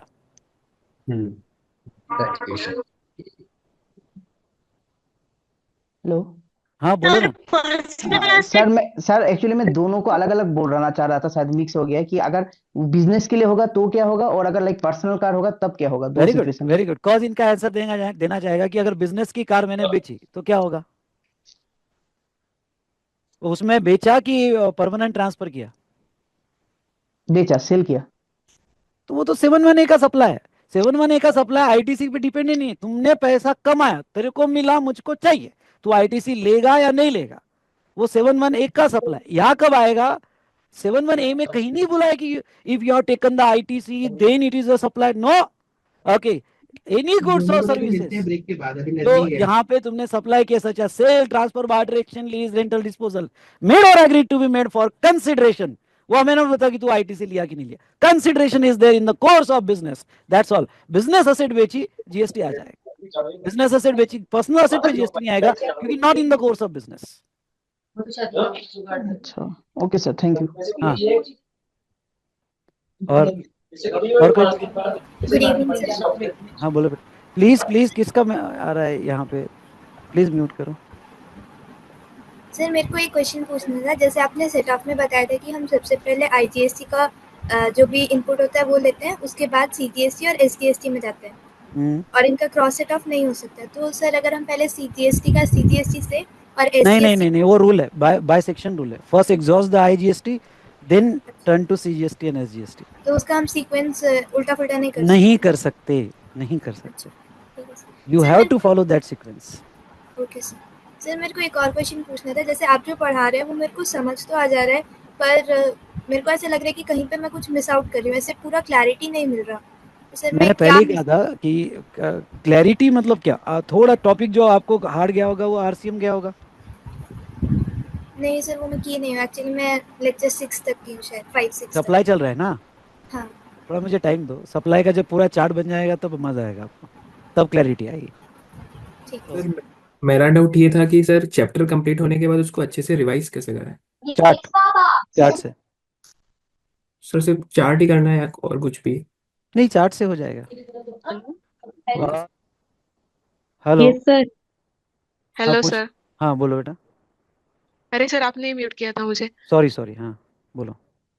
सर मतलब कॉन्सेप्ट क्या है कि मेरा बिजनेस नहीं है, मैंने सिर्फ आर्ट वर्क बना के एग्जीबिशन में भेज दिया, तो वो लोग अचानक से इनवॉइस कैसे बनाएंगे वहां पे जीएसटी नहीं का? नहीं नहीं नहीं, वहां पे तुमको जीएसटी का इनवॉइस आर्ट वर्क तुम दे रहे हो, तो आइदर तुमको वो आपको कॉल करेगा कि भाई सामने वाला कस्टमर, तू मुझे बता, तू आर्ट वर्क में गई और तूने कोई फ्रेम परचेस किया 5,000 की, तो तू तो बिल मांगेगी ना, आइदर बिल बुक वहां पे होगा या तेरे को यहाँ से बना के मेल करना पड़ेगा। और अगर सर मैंने वो कैश में परचेस कर लिया, तो भी तो बिल फिर तो मांगेगी ना। जीएसटी वगैरह कुछ नहीं, फिर जीएसटी का कंसेप्ट ही नहीं लगेगा क्या? क्यों नहीं लगेगा?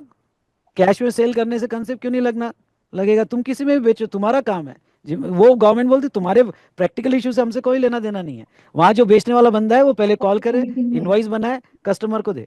हाँ जी सर।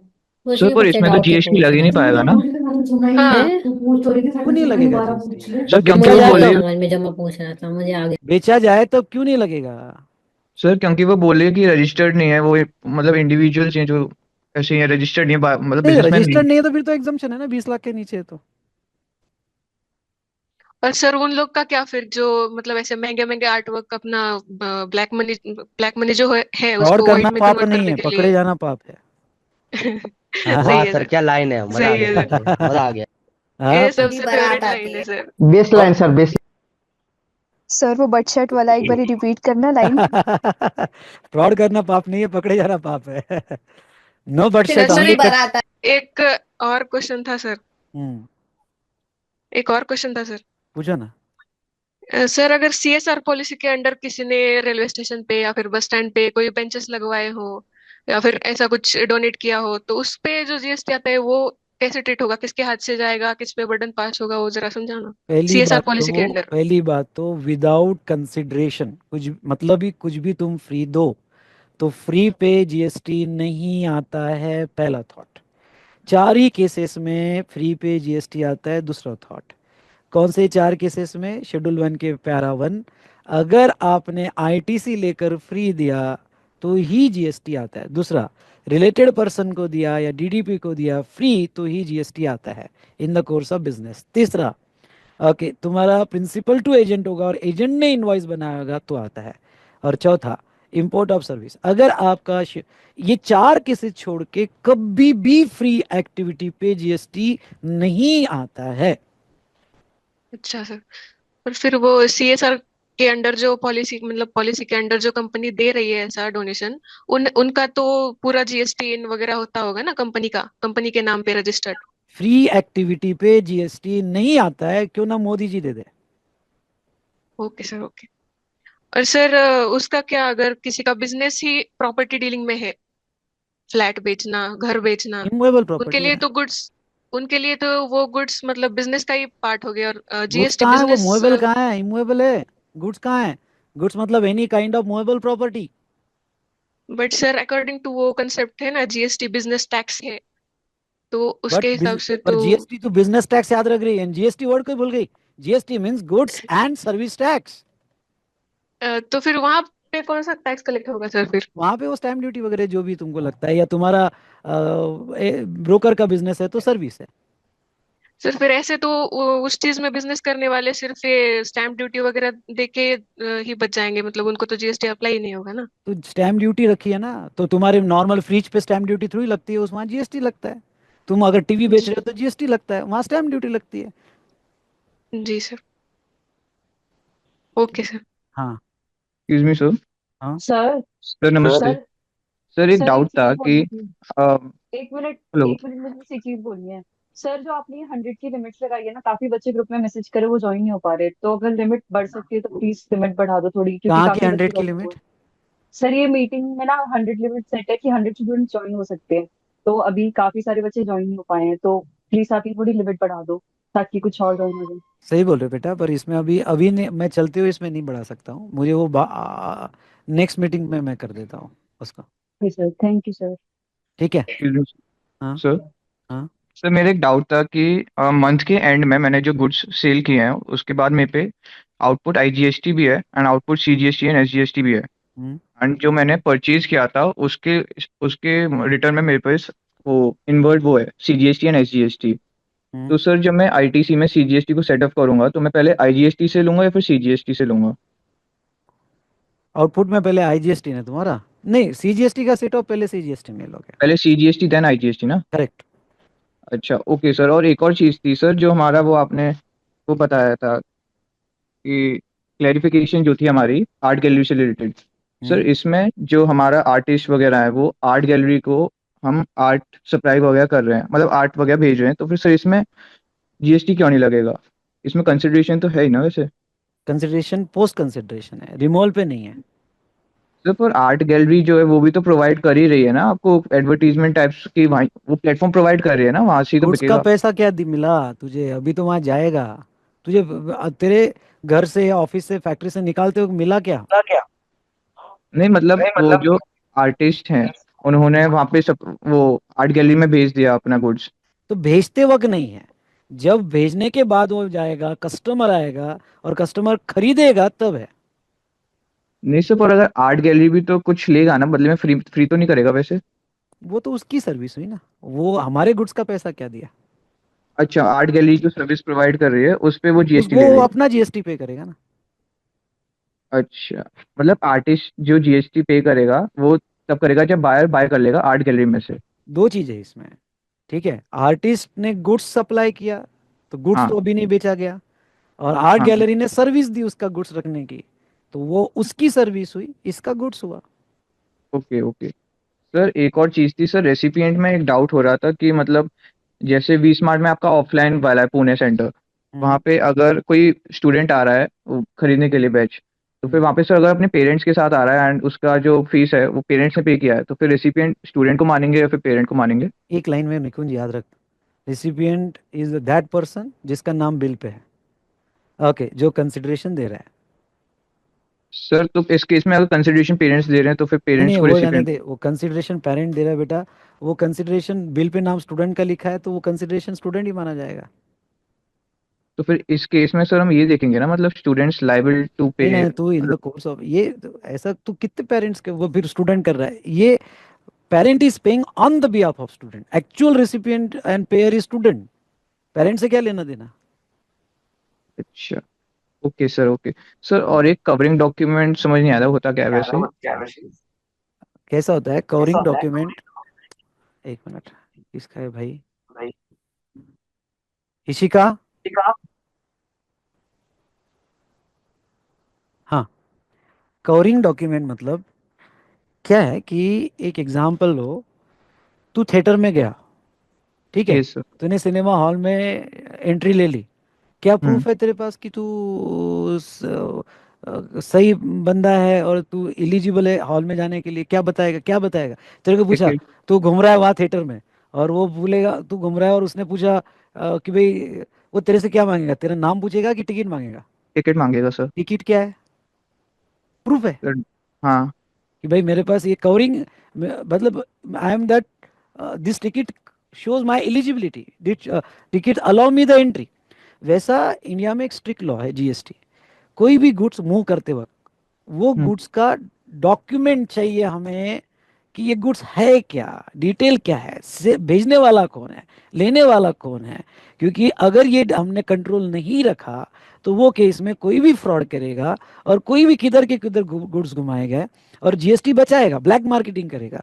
इसलिए गवर्नमेंट कहती है कि जब भी तुम्हारे प्लेस से गुड्स निकला, सेल होगा तो टैक्स इनवॉइस बनाओ, नहीं होगा तो चालान बनाओ। हमारे ऑफिसर ने रास्ते में रोका, जैसे बाइक को रोका तो आरसी चाहिए, तुम्हारी आरसी चाहिए, RC is the covering document कि वो बाइक चोरी की नहीं है, वो बाइक तुम्हारे नाम की है। वैसे गुड्स जब भी दिखेगा, आइदर हमें टैक्स, उसका कवरिंग डॉक्यूमेंट बोलो क्या है, टैक्स इनवॉइस है, या किसने भेजा, कौन लेने वाला है, क्यों भेजा जा रहा है, डिस्क्रिप्शन ऑफ गुड्स है तुम्हारे। नहीं तो तुम बता रहे हो कि मैं टीवी लेकर जा रहा हूँ और गुड्स में वहां पे चरस गांजा पड़ा हुआ है, अरे बता डिस्क्रिप्शन क्या है तेरे गुड्स का। Okay sir. तो तेरे टैक्स इनवॉइस मतलब इन कवरिंग डॉक्यूमेंट मतलब you should show some document which describe your goods, hmm. That is called as covering document. Okay, thank you sir, ठीक है, so much. Okay good Nikunj, evening sir. Good evening. Sir एक डाउट था sir, supply by person other than individual to its members, sir वो supply treated होगा, GST आएगा उसमें? हम्म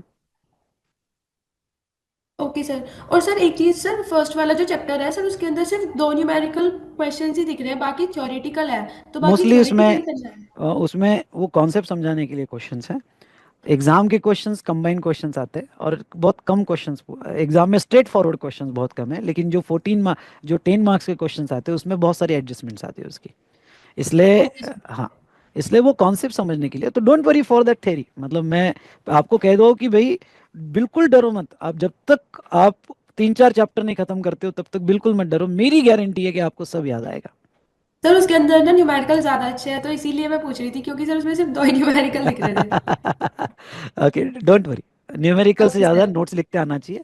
मैं प्रैक्टिस करवाऊंगा, तुम्हारे कॉन्फिडेंस आ जाएगा तुमको। Thank you sir. Thank you. Good evening sir. Good evening Bhumi, बोलो।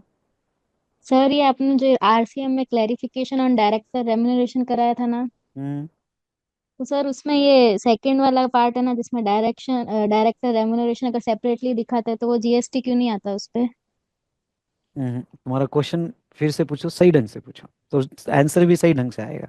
पढ़ के पूछो, 2 मिनट का सर टाइम, जो पढ़ के पूछो। सर जो सर जो डायरेक्टर रेम्युनरेशन को अपन अगर सेपरेटली डिक्लेयर करते हैं, सैलरीज में नहीं करते हैं, तो उस पे जीएसटी क्यों नहीं आता? उस पे तो जीएसटी आता है बेटा, वो भी रिवर्स चार्ज में आता है। नहीं सर, जिसमें बोल रहे हैं अगर सैलरी में करेंगे तो आएगा जीएसटी, अगर सैलरी में नहीं करके सेपरेटली दिखाएंगे तो नहीं आएगा, ऐसा? नहीं बेटा, तुम 1 मिनट 2 मिनट पढ़ो तो आप, दो मेरे मेरे लिए पढ़ो, 2 मिनट पढ़ के फिर से मेरे को क्वेश्चन पूछो, ध्यान से पढ़ो। मैं हूँ 2 मिनट यहाँ पे, ठीक है। Yes sir. हाँ, और next question. Good evening, sir. Can I ask question? Yes Nancy, go ahead. Sir IGST में आपने कहा था ना कि जैसे सेंट्रल गवर्नमेंट आईजीएसटी कलेक्ट करती है उसके बाद बायर के साथ डिस्ट्रीब्यूट करती, तो सर उसमें आपने समझाया था कि बायर के साथ क्यों करती, तो वो मुझे समझ नहीं आ रहा, आप एक बार समझा देंगे? बायर के साथ तो नहीं करती है, फिर से क्वेश्चन ही गलत है। State of Maharashtra, state of Gujarat, Maharashtra में सेलर है, सेलर को गवर्नमेंट को आईजीएसटी देना है, आईजीएसटी का पैसा गवर्नमेंट ही बांटेगी। जो भी आईजीएसटी दिया समझ लो 12,000 रुपीज़ टोटल, तो ये जो 12,000 है ये बायर वायर को कुछ नहीं मिलता। 12,000 में सेंट्रल लेगा 50% यानी 6,000, स्टेट लेगा 50% यानी 6,000। पर ये कौन से स्टेट को दिया जाता है, तो ये बताओ, अब आप बताओ कौन से स्टेट को बोला था मैंने, कोई बताएगा कौन से स्टेट को दिया जाता है ये पैसा? Buyer state. Buyer state. Buyer state, buyer state को दिया जाता है। तो बायर को नहीं दिया जाता है नैन्सी, बायर स्टेट को दिया जाता है। Is it clear? हाँ सर, वो तो पता है बायर स्टेट को दिया जाता है, बट सर आपने उसमें समझाया था ना कि क्यों बायर स्टेट को दिया जाता है, वो समझाइए। हाँ, एक बार ये समझ लो, गुड्स ट्रक में लोड हुआ, ठीक है, हमने आईजीएसटी टैक्स इनवॉइस बनाया, क्योंकि ये टैक्स इनवॉइस के बिना हमारा ट्रक पकड़ लेंगे, डिस्क्रिप्शन नहीं मिलेगा उसको, ठीक है। तो उसका डॉक्यूमेंट बना, वैल्यू बनी 1 लाख रुपए, और जीएसटी आया उसके ऊपर 12,000। ये जीएसटी हमने गवर्नमेंट को पे कर दिया। उसके बाद में यहाँ पे ये जो है, ये ट्रक चलते चलते चले गया बायर प्लेस पे, बायर का ये परचेस है, परचेस है मतलब इनवर्ड है, इनपुट है, ठीक है। ये उसका टैक्स इनवॉइस उसको चलेगा। अब वो गुजरात में माल बेचेगा, गुजरात में माल अगर बेचेगा तो ऐसे केस में समझ लो उसने ये माल गुजरात में बेचा 1,50,000 रुपये का, उसके ऊपर इंट्रा बेचा, इंट्रा बेचा, लोकल बेचा, तो सीजीएसटी या, और ये महाराष्ट्र मुंबई, वो गुजरात का बंदा मुंबई गया माल खरीदने, वहाँ से माल लेके आ गया और अपना लोकल बिजनेस कर रहा है। मतलब उसका स्टेशनरी शॉप है, मुंबई में स्टेशनरी सस्ती मिलती है, मुंबई गया, मुंबई से दुनिया भर की स्टेशनरी खरीदा और अपने लोकल आके अपने बच्चों को वो स्टेशनरी, स्कूल के बच्चों को स्टेशनरी बेच रहा है, पर उसकी परचेस मुंबई से है, महाराष्ट्र से है। ओके, मुंबई में माल सस्ता मिलता है, होलसेलर सारे पूरे इंडिया के वहीं जाते हैं, तो वो बेच रहा है, सीजीएसटी और एसजीएसटी लगाएगा लोकल। अब बेटा ये एसजीएसटी ओके गुजरात गवर्नमेंट का रेवेन्यू है, अगर ये 50% आईजीएसटी का आईजीएसटी का 50% गुजरात गवर्नमेंट को नहीं दिया। अब नो डाउट ये इससे तुम्हारा लेना देना नहीं, तुम्हारे बुक्स में तो दिखेगा आईजीएसटी, तुम्हारे बिल में दिखेगा आईजीएसटी। ओके, वो गवर्नमेंट क्या कर रही है वो छोड़ दो, तुम्हारे बुक में दिख रहा है आईजीएसटी। आईजीएसटी का क्रेडिट सीजीएसटी में भी मिलता है और आईजीएसटी का क्रेडिट एसजीएसटी में भी मिलता है।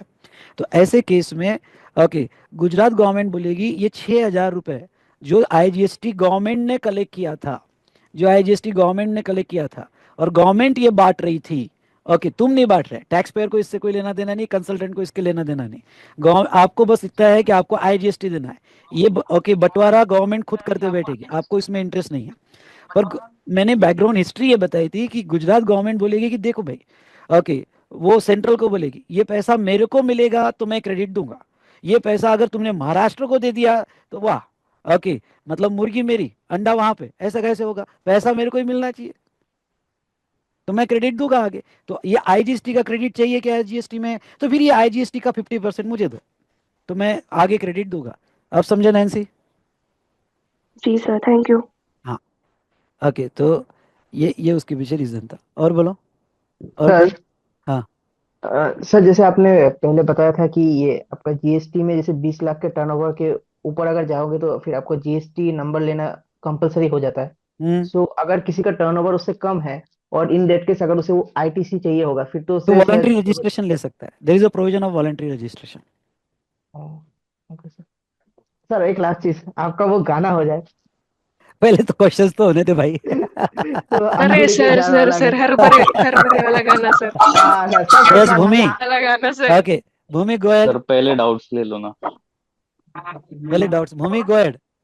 यस सर, वो तो आ गया समझ में। आ गया ना, तो एक बार क्या करना, कोई भी क्वेश्चन पूछने के पहले मैं सबको बोलना चाहूंगा एक बार फिर से पढ़ना, क्योंकि पहले रीडिंग में बट नेचुरल है, चीजें नहीं क्लिक होती है, सेकंड रीडिंग में होती है, तो पहले खुद पढ़ो तो सेल्फ कॉन्फिडेंस अलग आएगा। Yes sir. ठीक है, सर इसी के नीचे एक है ना, clarification on services supplied by हाँ वो डायरेक्टर, पर्सनल कैपेसिटी वाला है ना। तो सर ये नहीं समझ आया क्या है ये। हाँ ठीक है, हाँ ये तूने सही बोला, वो है टेक्निकल, वो फाइनल के बच्चों को नहीं समझ में आता है। ठीक है देख उन्होंने डायरेक्टर की जो चीजें हैं, डायरेक्टर की चीजें जो है, director in terms of salary ले रहा है, सैलरी तो उसकी शेड्यूल 3 में कवर हो रही है और शेड्यूल 3 में ये सप्लाई नहीं बोला जाएगा, क्योंकि any in the course of employment होगा तो ये सप्लाई नहीं बोला जाएगा, जिसका टीडीएस इनकम टैक्स के तहत सेक्शन 192 में डिडक्ट हो रहा है एज अ सैलरी। लेकिन डायरेक्टर को अगर कुछ अदर पैसा मिल रहा है कंपनी की तरफ से तो वो उसकी सर्विस मानी जाएगी, और वो ये जो सर्विस है इसका TDS 194 of income tax act में डिडक्ट हो रहा है, तो इसके ऊपर जीएसटी आ जाएगा। अब देखो एक क्या हुआ यहाँ पे, ये तो तू ये आरसीएम का क्वेश्चन पूछ रही है ना?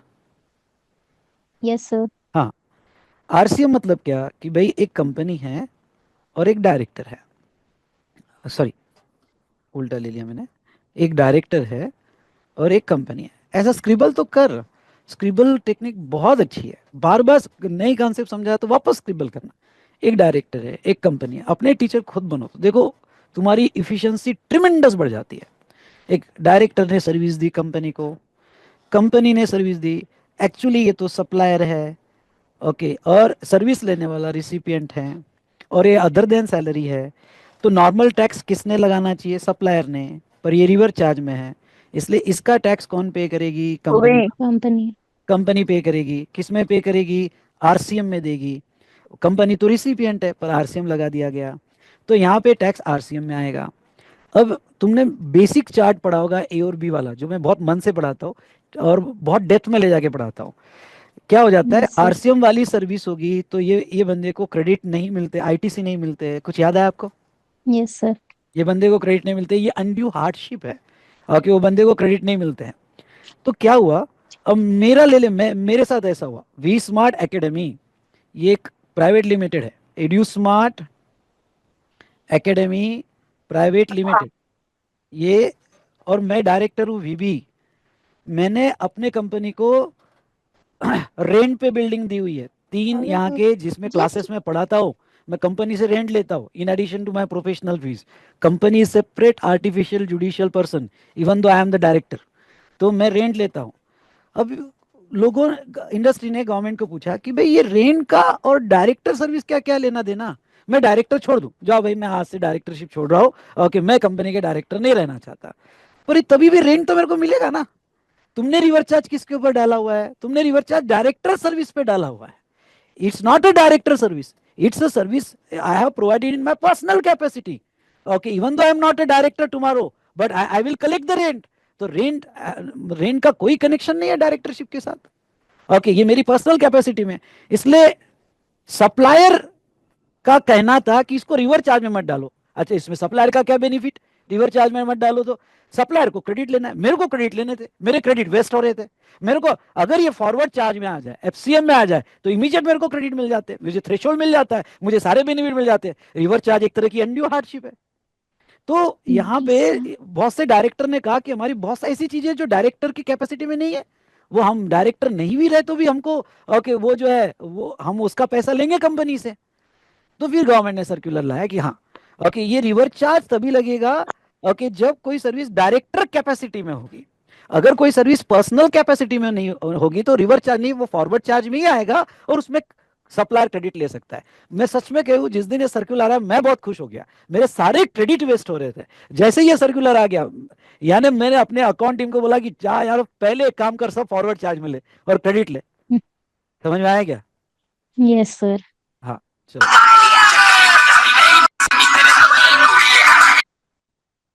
Hello sir, Pankaj here. हाँ सर मुझे प्रैक्टिकल लाइफ में एक सवाल था। हाँ जैसे कि एक फर्टिलाइजर्स वाला बिजनेसमैन है, हम्म, उसने विदाउट जीएसटी बिल्स परचेस किए किसी होलसेलर से, हम्म। तो उसका आईटीसी का बर्डन कैसे पास ऑन होता है? नहीं, नहीं हो सकता विदाउट जीएसटी को, कुछ नहीं हो सकता, कुछ नहीं हो सकता ना? कुछ नहीं तो हो। जो सेल करते हैं वो तो सारे स्टॉक्स और वो तो फंस गया, लेना ही नहीं चाहिए तुमने विदाउट जीएसटी बिल। गवर्नमेंट कहती है मतलब तुम कुछ भी करोगे ना हम तुमको माफ करेंगे, ऐसा थोड़ी है। सिग्नल है, रेड दिख रहा है तो रुक चुपचाप, तो सिग्नल तोड़ के जाएगा और बोलेगा कि मुझे माफ करो, ऐसे कैसे? Right right. लेकिन होलसेलर भी पूछता है पहले सेल करने से पहले कि विदाउट जीएसटी चाहिए, विद हाँ जीएसटी तो तुमने चाहिए। बोलना चाहिए था, क्यों नहीं, मैं ऑनेस्ट बंदा हूँ, मैं तो पाप करना फ्रॉड नहीं है, पकड़े जाना फ्रॉड है। अच्छा, ओके, थैंक ठीक यू है। सर। हाँ yes sir. Excuse me sir. हाँ, बोलो बोलो बोलो। तो जैसे अभी क्वेश्चन पूछा कि किसी ने परचेज किया विदाउट जीएसटी बिल, हम्म, और अगर वो सेल मेरा जीएसटी नहीं हुआ बिल है के साथ बात। कर देगा। एक मिनट एक मिनट। माँ मेरा अब नहीं हुआ है बात। हाँ बोलो। तो सर अगर वो जीएसटी बिल के साथ सेल कर देगा तो सर उसका स्टॉक मैच ही नहीं होगा ना। मैच मैच नहीं होगा, और अगर मैच भी किया तो पूरा बर्डन उसके ऊपर आ जाएगा, क्योंकि बिना क्रेडिट के पूरा टैक्स देना पड़ेगा उसको। Okay sir. हम्म, सर मेरा एक डाउट एक्सक्यूज है। मी सर। बोलो। सर टेस्ट का पूछना था। टेस्ट का सॉल्व किया क्या तुमने? नहीं, टेस्ट कहाँ से देना है? हाँ, रेगुलर बैच वालों को टेस्ट मैं कल प्रोवाइड करूंगा, सॉरी ईओ बैच वालों को दिया मैंने, रेगुलर बैच वालों को कल प्रोवाइड करता हूँ। तो ये जो आज था टेस्ट शेड्यूल ठीक में, है सर, चेक थैंक यू। होंगे। आज शेड्यूल में था लेकिन वो टेस्ट पेपर नहीं, मेरी टीम ने नहीं बना, तो मैं कल देता हूँ। सर टेस्ट चेक होंगे। नहीं नहीं, मैं आंसर शीट दूंगा, खुद को इवेल्युएट करना पड़ेगा, हम आखिरी टेस्ट चेक करेंगे। Okay sir. Sir can I good evening sir. एक डाउट था, मैं एक्चुअली जीडी क्लासेस लेता हूँ, मेरे को एक आरसीएम वाले टॉपिक में काफी ज्यादा डाउट था, बट मैंने मेरा व्यू यूज कर लिया है पूरा, तो अब मैं वापस उस टॉपिक को कैसे समझ सकता हूँ? पूरा नहीं, एक बार पढ़, अभी बार बार देख मत, पढ़ उसको, समझने की कोशिश कर स्क्रिबल करके। जो फर्स्ट फर्स्ट लेक्चर है खाली उसमें डाउट, मैंने एक बार के लिए पॉज कर लिया क्योंकि मेन जो बेसिक है वो बेस ही नहीं बना, तो आगे देखने से मतलब ही नहीं, तो आई थॉट एक बार आपकी मॉड्यूल से पढ़ लेता हूँ। तो तेरा व्यू तूने देखा कि ऐसे सॉफ्टवेयर से खत्म हो गया? मैंने देखा था पहले बार में, बट मेरे को एक 50% या 40% क्लैरिटी हुई है आरसीएम में। अब ठीक मैं है, सोच रहा हूँ आरसीएम वापस का ज्यादा देखूं। टेंशन मत ले। ठीक है, यस। आगे थोड़ा आगे बढ़। ठीक है, और आरसीएम का मेरा रिवीजन आएगा या जो भी आएगा, तो आरसीएम तेरे को सबको मैं एक बात बताऊं क्या, कोई स्टूडेंट ने अगर आरसीएम देखा ना, ज्यादा मत सोचो आरसीएम में। आरसीएम में बस इतना सोचो ऐसा ऐसा ऐसा होगा तो आरसीएम, नहीं तो फॉरवर्ड चार्ज या एग्जम्पशन, बस जितने तुम पैरामीटर्स बनाओगे उतने कंफ्यूज होगे। जैसा एग्जाम्पल के तौर पे जीटीए ने रजिस्टर्ड पर्सन को, जीटीए रिवर चार्ज में और रजिस्टर्ड पर्सन को सर्विस दी तो रिवर चार्ज है। अनरजिस्टर्ड को दी, जो नोटिफाइड कैटेगरी में नहीं आते तो एग्जाम। ये बार बार रिवाइज करो, कम से कम 2 से 3 बार रिवाइज करो, तब जाके आरसीएम दिमाग में बैठता है कि क्या है। ठीक है, तुमको आरसीएम वो फ्रिक्वेंट रिवीजन के बिना नहीं समझ में आएगा। ठीक है, ओके सर, गॉट इट। तो एक काम कर, क्या नाम है आपका? क्रिश, क्रिश सर। क्रिश, 3 बार पढ़, ठीक है, आरसीएम, और स्क्रिबल करके पढ़। और उसमें पैरामीटर्स मत बना, ऐसा हुआ तो क्या, वैसा हुआ तो क्या, वैसा हुआ तो क्या, वैसा बिल्कुल मत बना, जैसा है वैसा पढ़। आरसीएम 3 बार पढ़, देखो तेरे most of the doubt clear हो जाएंगे।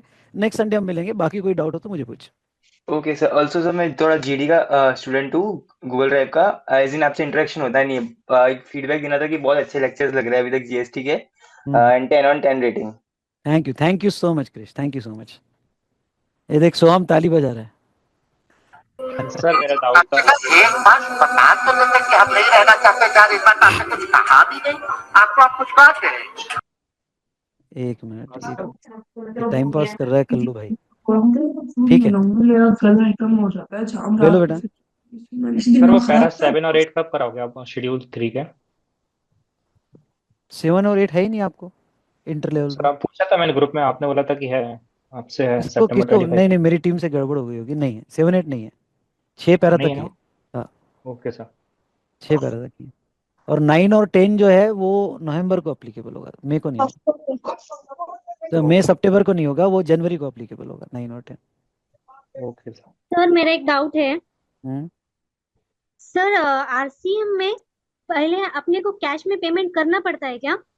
तीन आईडी दे सकते हैं क्या? आरसीएम में पहले तो एक एक एक स्टेप बाय स्टेप जाते हैं। किसकी बात कर रही है आरसीएम में, सप्लायर या रिसिपिएंट? रिसिपिएंट के। कैश में देना पड़ता है मतलब क्या?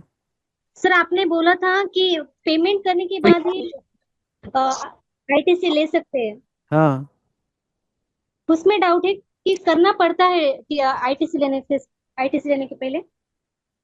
हाँ, क्योंकि तुम पेमेंट करो, पर मैंने वहाँ ये बताया ना कि वो 20 तारीख को ही जब स्टेटमेंट बनता है हाँ तो वो दोनों एंट्री एक जगह ही दिखती है। ऊपर हमने नीचे पेमेंट बता रहे हैं, ऊपर क्रेडिट ले रहे हैं उसका। हाँ, वही पूछना था कि आईटीसी पहले पेमेंट करना पड़ता है। सेम, हाँ, मतलब सेम स्टेटमेंट में होता है, नीचे पेमेंट ऊपर क्रेडिट। हाँ, थैंक यू सर। सर आपके चार्ट बहुत हेल्प कर रहे हैं रिवीजन के लिए। थैंक यू सो मच बेटा, thank you so much. Okay, bye sir. Bye बेटा। और कोई doubt question? Hello sir. Hmm sir मुझे ये पूछना था कि जीएसटी में ना तो प्रॉब्लम हो रही है कि मतलब आंसर लिखें कैसे, थोड़ा या फिर एक रिवाइज मैंने वगैरह पे क्या? हाँ बेटा सही है, तो इसमें थोड़ा 20 क्वेश्चंस होने दो, कॉन्फिडेंस रखो, 20 25 क्वेश्चंस होने के बाद समझ जाएगा आपको कि कैसे लिखा जाए, क्योंकि वो प्रैक्टिस जरूरी है। और मैं जो लिखवा रहा हूँ वो करो, उसके बाद में आपको खुद आना शुरू हो जाएगा। तो सर मतलब हमें कॉन्सेप्ट रीड करने हैं या फिर मतलब कुछ लर्न वगैरह भी करना पड़ेगा? अभी तुम जब क्वेश्चन, तुम ईओ बैच से हो कि रेगुलर बैच से? रेगुलर। अभी मैं जो करवा रहा हूँ एटलीस्ट 3 4 चैप्टर होने दो, फिर धीरे धीरे आपको मैंने आगे सब बताया हुआ है कि आपको क्या करना है। मोस्टली देख, राशि राशि बात कर रहे हैं ना? Yes sir. राशि, एग्जाम के क्वेश्चंस आ रहे हैं मतलब दैट्स इनफ, लिखते आ रहे हैं, या मैं प्रैक्टिस क्वेश्चन ले रहा हूँ वो लिखते आ रहे हैं तो that's enough. Okay sir, thank you sir. उसमें कॉन्फिडेंस आ रहा है मैं जो लिखवा रहा हूँ उसमें अंदर? यस सर, बस वो ठीक तो है, समझ आ जाता है। बस बस बस उतना ही, अभी मतलब दैट्स इनफ। सर आपके जो practice okay sir. Question hello है सर। Hello sir. ना, उसमें ना बहुत अच्छे से समझ में आ रहा है कॉन्सेप्ट, और जल्दी ऑब्जर्व हो रहा है उससे। वेरी गुड बेटा। यस बोलो। सर मैं क्या बोल रही हूँ हम्म कि अगर आप एक बार वो पूरा क्वेश्चन पेपर दिखाओ ना हमें कि न्यूमेरिकल का पार्ट कितना है, और ऐसे जो सेक्शन वाइज लिखना है जो अभी शुरुआत के कुछ लेक्चर में चल रहा है रेगुलर बैच के, तो वो एक कैसा मिनट है, एक मतलब मिनट पूरा पैटर्न समझ जाएगा। ठीक है, मैं बताता हूँ, डरो मत, यस सर। बहुत अच्छी प्रैक्टिस करवा रहा हूँ। फाइनल में, इंटर में तो ग्रिप आ ही जाएगी, फाइनल में भी अच्छी आएगी आपको। और सर कभी कभी क्या होता है ना, इतना कंफ्यूजन होता है, हम्म और बाद में जाके कंसेप्ट समझ आता है तो इरिटेशन से जैसा मतलब हो रहा है थोड़ा थोड़ा मुझे। नहीं, जीएसटी में वैसा ही है बेटा, इरिटेशन ऐसा मत समझना। लॉ बिल्कुल सी लॉ जैसा नहीं है जीएसटी, और ना इनकम टैक्स जैसा है। जीएसटी में जब पूरी चीजें होती है तो ही समझ में आता है। जी सर। तो तू ये मेंटली रेडी है, नहीं तो तू इंटरेस्टिंग सब्जेक्ट में धीरे धीरे इंटरेस्ट खत्म हो जाएगा। हाँ सर, नहीं वो केयर अभी करूंगी मैं। हाँ, नहीं नहीं, तू अपने आप को समझा कि यस सर। ये चैप्टर होने के बाद धीरे धीरे समझ में आएगा। Good evening and sir. Sir वो सेक्शन वगैरह सब कोट करना मैंडेटरी तो नहीं है ना? नहीं नहीं नहीं नहीं नहीं, कोई मैंडेटरी नहीं, मैं आदत लगा रहा हूँ। Yes sir. ठीक है, ये है जीएसटी का पेपर, सब देखो।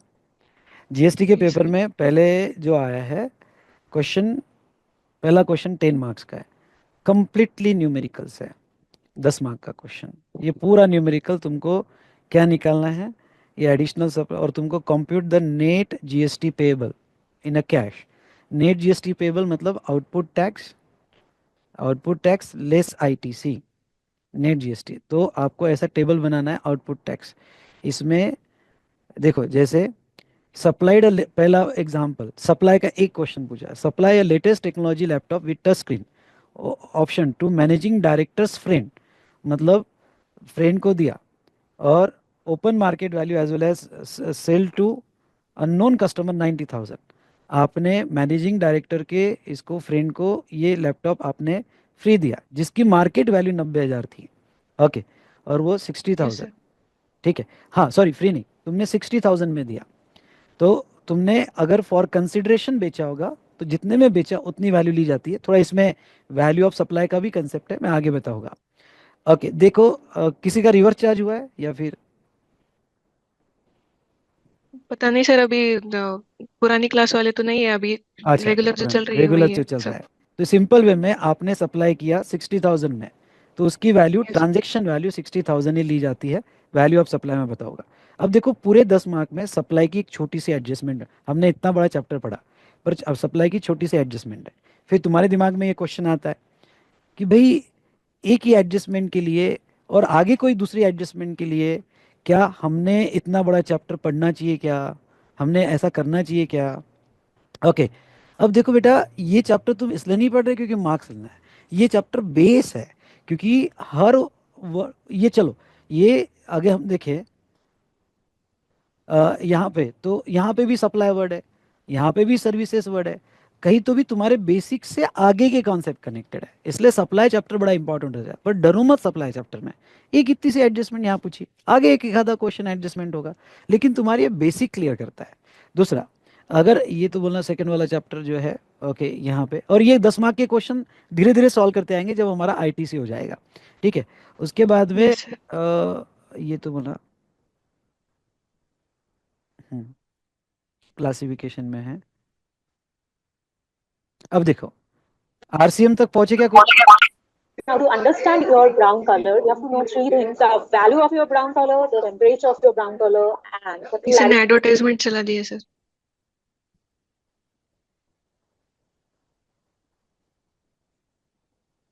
हेलो। हाँ, एक मिनट, ठीक है। Yes sir. दूसरा यहाँ पे, हाँ देखो, अभी मैंने डायरेक्टर वाला एक ये पूछा, paid remuneration to mister Madan for the services rendered by him in the capacity of director, in the capacity of director, personal capacity में नहीं। रेम्यूनरेशन दिया गया, company deducted TDS under 192, company ने सेक्शन 192 में डिडक्ट किया और 194 जे में डिडक्ट किया of income tax act 1961। Gross payment made were 8,50,000 and 11,50 respectively for salary and professional fees. अगर आपका वो सर्कुलर क्लियर है जो अभी आरसीएम ने किसी ने डिस्कस किया था और हमने एम्प्लॉय टू एम्प्लॉय देखा, तो जो इन the course of salary 8,50,000, okay, इसके ऊपर जीएसटी नहीं आएगा, लेकिन प्रोफेशनल सर्विसेज इसके ऊपर जीएसटी आएगा और वो आरसीएम में दिया जाएगा। तो जब तुम टेबल निकालोगे तो टेबल निकालते वक्त इसकी लाइबिलिटी जो है आरसीएम में आती है, और ये आरसीएम में जो है यहाँ पे रिसिपिएंट टैक्स देगा। बस इतनी ही नोट लिखनी है आपको। समझा क्या बेटा मैं क्या बोल रहा हूँ? Yes sir. इतनी नोट खत्म। तो जितना तुम ये देख रहे हो कि मुझे पूरा याद रखना है, नहीं, कॉन्सेप्ट को समझना है, लिखने का प्रैक्टिस करना है, नोट्स का प्रैक्टिस करना है। कितना सिंपल क्वेश्चन था ये, अभी का पेपर है जो अभी हुआ है, अभी का पेपर कितना सिंपल था कि भाई ये जो है, ओके, जीएसटी जो 194 वाला है, जो प्रोफेशनल सर्विस है उसके ऊपर जीएसटी आता है और आरसीएम में रिसिपिएंट टैक्स देगा। I hope you understood what I am saying. Yes sir, आ रहा है समझ। हाँ मतलब ये न्यूमेरिकल जितना पार्ट है उसके साथ साथ जो हाँ हाँ, नोट्स देखो लिखने ना, के पहला प्रोविजंस क्वेश्चन लिखने हैं वही न्यूमेरिकल, पहला लिखने के सुनो सुनो, फॉर्मेट में पहला है। क्वेश्चन न्यूमेरिकल, दूसरा क्वेश्चन न्यूमेरिकल, तीसरा क्वेश्चन न्यूमेरिकल नोट्स, बस मैं तुम्हारी जो लिखने की प्रैक्टिस करवा रहा हूँ वो सिर्फ नोट्स के लिए करवा रहा हूँ। तीसरा क्वेश्चन न्यूमेरिकल। चौथा क्वेश्चन थोड़ा सा केस स्टडी बेस है। वापस यस क्वेश्चन सर। न्यूमेरिकल्स, ये भी न्यूमेरिकल टर्नओवर के बेसिस पर है। और पांचवा क्वेश्चन थोड़ा थ्योरेटिक। पूरे इसमें देखोगे तो out of 50 marks, out of 35 marks, 15 marks तो तुम्हारे एमसीक्यू के निकल जाते हैं। आउट ऑफ 35 मार्क्स 10 से 15 मार्क का न्यूमेरिकल रहता है, 10 ही मार्क्स समझ लो, वो भी ऑप्शन में निकल जाता है क्योंकि तुमको एक क्वेश्चन ऑप्शन में आता है। तो डोंट वरी, तुम ओके कॉन्सेप्ट को समझो और नोट मेरे साथ जो राइटिंग प्रैक्टिस लिख रहे हो और सिर्फ वो नोट्स के लिए सीखो कि क्या है वो writing practice. Hello yes sir. Hello. Yes बोलो निमिष। नमस्ते सर। हाँ ये से पूछना चाहता पर कोई बोलने ही नहीं दे रहा। भाई एक सेकंड मैं बोल लूँ, पहले बाद में बोल ली। दे निमिष भाई गो अहेड, please भाई। निमिष गो अहेड। निमिष सर, मेरा ये डाउट है कि मतलब कि जो सीजीएसटी का क्रेडिट हम जब भी यूज करेंगे आईजीएसटी के लिए जब सीजीएसटी अवेलेबल नहीं होगा, क्या पहले भी कर सकते हैं? नहीं, अभी पोर्टल तो पहले सीजीएसटी ही कहता है और बाद में आईजीएसटी। सबसे पहले तो आईजीएसटी का मतलब कि हम सेट ऑफ करने के लिए पहले हमें सीजीएसटी का क्रेडिट होगा वो यूज करेंगे, फिर एसजीएसटी का करेंगे, या कि हम पहले एसजीएसटी का भी कर सकते हैं? नहीं नहीं, पहले सीजीएसटी फिर एसजीएसटी। Okay sir. हेलो हाँ बोलो दिव्यांश। दिव्यांग। हाँ सर, एक तो ये कहना था कि आप पढ़ाते बहुत अच्छा हो। थैंक यू सो और मच। और सर आपसे पूछना था कि एक एड्रेस पे 2 जीएसटी नंबर रजिस्टर हो सकते हैं? टेक्निकली नहीं। मतलब पर मेरे थोड़ा क्लाइंट का केस बता था, उसने क्या कर दिया, एक एड्रेस पे 2 लेना था तो उसने ब्लॉक नंबर डाल दिया अलग अलग, ब्लॉक ए ब्लॉक बी, तब जाके हुआ, वैसा नहीं। Okay sir, thank you. ठीक है चलो next. Hello sir. Hello sir. बोलो। सर मुझे ये पूछना था कि जैसे रोज लेक्चर्स हो रहे हैं उन्हें हम लाइव अटेंड कर रहे हैं, तो उसके बाद जो भी आपने पढ़ाया वो एक बार पूरा रिवाइज कर ले और जो भी आपने डीपीक्यू दिया वो कर ले, तो उतना सफिशिएंट है ना मोर अभी? देन सफिशिएंट, मोर हाँ देन। सर बस वही। हाँ थैंक यू सर। ओके बेटा। Hello sir, good evening sir. Good evening. Sir GST में एमसीक्यू आता है सर, एक केस सिनेरियो आता है या नॉर्मल आता है सर? केस स्टडी बेस, ये देख लेना। ये जो एमसीक्यू आया था इस बार का पेपर है ये पहला ही केस स्टडी बेस आया था। ये देखना, ही जैसा एग्जाम्पल के तौर पे ये देख, he purchase a goods valued 5 lakhs for making further supply, out of above gifted a stock worth rupees 2 lakhs to his daughter who is doing the same line of business in Kerala to help her. तो daughter daughter जो है, okay son and daughter relative माना जाता है, और relative को gift भी किया होगा, ओके तो भी जीएसटी आएगा। ओके ये पैरा 2 में, even though it is gifted but daughter को दिया, रिलेटेड पर्सन को दिया, तो ये सप्लाई माना जाएगा। ओके इसके ऊपर जीएसटी आएगा। तो ऐसे मतलब वो केस स्टडी पूछते हैं पर कॉन्सेप्चुअली तुम क्लियर हो तो सवाल ही नहीं यार। तुम केस स्टडी का कुछ भी पूछ लो, एमसीक्यू से बिल्कुल नहीं डरना। ओके कॉन्सेप्ट ओके क्लियर कर लो मेरे साथ। सर, एग्जाम में सेक्शन लिखना जरूरी होता है क्या? हाँ एग्जाम में सेक्शन लिखना नहीं, जरूरी मैं होता सेक्शन की आदत लगाता हूँ, जरूरी नहीं है। है? वो कैसा है कि तेरी आदत सी जो लग गई है, बस वैसा है वो।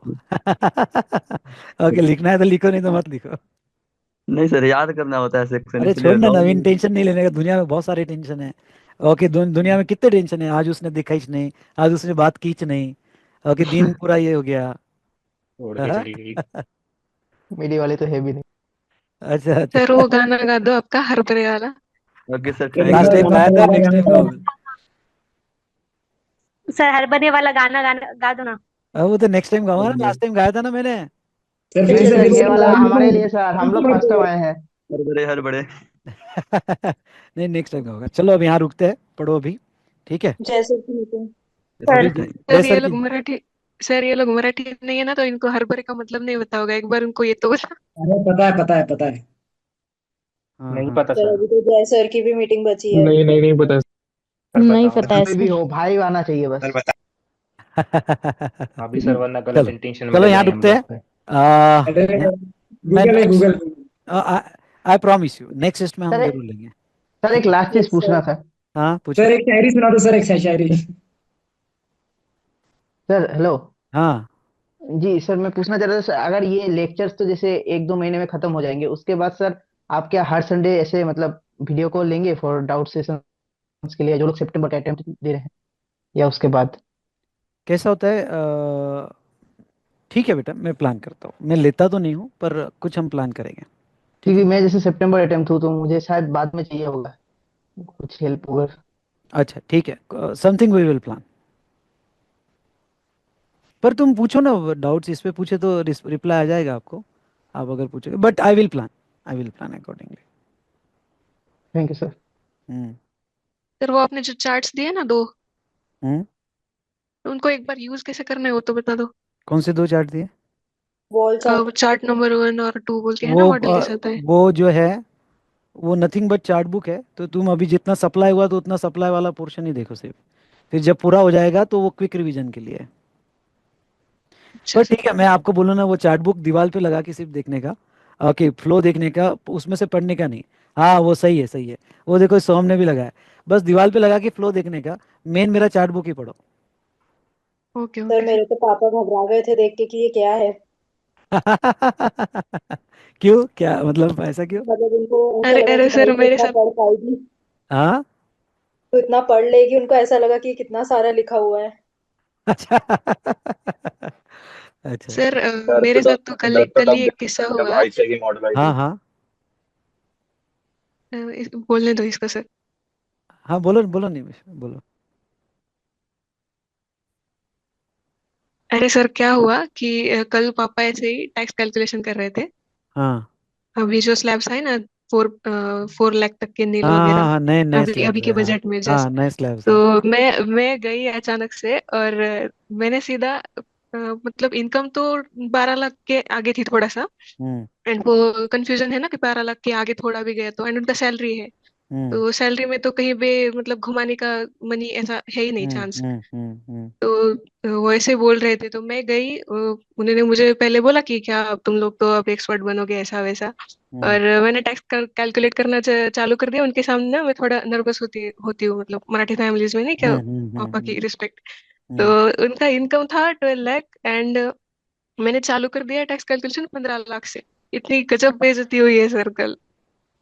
मैं मतलब सो नहीं पाई 2 बजे। तो मतलब गड़बड़ क्या हुई? गजब गड़बड़ ये हुई कि 12 लाख, 12 लाख क्या इनकम है उनकी, 12,69,000 समथिंग। हम्म तो मैंने किया क्या कि वो शॉर्टकट यूज करके सीधा अप टू 15 लाख, जितना टैक्स आता है ओल्ड स्कीम के हिसाब से, वन हम्म लाख फोर्टी थाउजेंड वहीं से हम्म स्टार्ट कर दिया कैलकुलेट करना। हम्म और टैक्स आया कुछ 2 लाख के पार। हम्म और इधर एक्चुअल टैक्स आ रहा था कुछ 80,000 या अस्सी हम्म 80 या हम्म 85,000 समथिंग। हम्म। तो इतना बड़ा गड़बड़ कर दिया मैंने। वो बोले इतने क्या बहुत ही पढ़ लिया तुम लोग ने तो। त्यांना मैं गजब सांगायचं बेइज्जती है। ह्या आम्ही ह्या फायनान्शियल इयरचं करतोय. आता जे रेट आले ते नेक्स्ट म्हणजे नेक्स्ट असेसमेंट इयरचे आलेले आहे. नहीं सर गलती मेरे से हुई। अच्छा मतलब उनका इनकम था 12 लाख, मैंने हाँ, कैलकुलेशन स्टार्ट किया 15 लाख के आगे अच्छा से। अच्छा अच्छा, वो बेसिक गलती है, हाँ। उनके आगे इतना नर्वस हो गई थी। नहीं तो चलो, कोई बात, ये सब हुआ कल। कोई बात नहीं। चलो चलो बेटा, शायरी सुना तो दो। ये, चलो यहाँ रुकते हैं, आज का सेशन यहाँ एंड करते हैं, ठीक है? Okay, so good thank you night sir. To all of you. Bye sir, good okay sir night. Bye sir. Hmm bye next sir, Sunday good मिलते नाइट। हैं। Bye sir, bye sir. Good night sir, good bye sir, bye bye bye.